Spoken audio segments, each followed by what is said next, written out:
এই যে হলো, এটা হলো পিস পাগোডা। ঘুরিয়ে দেখাচ্ছি, এটা পুরো রাউন্ড করে করে ঘুরতে হবে।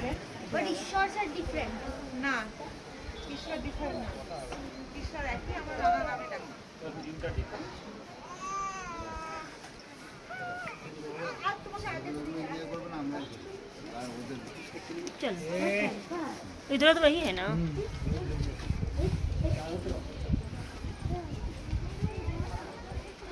পুরো একটা স্তম্ভ জুড়েই এরকম দু সাইডে বুদ্ধের মূর্তি আর এরকম আর্ট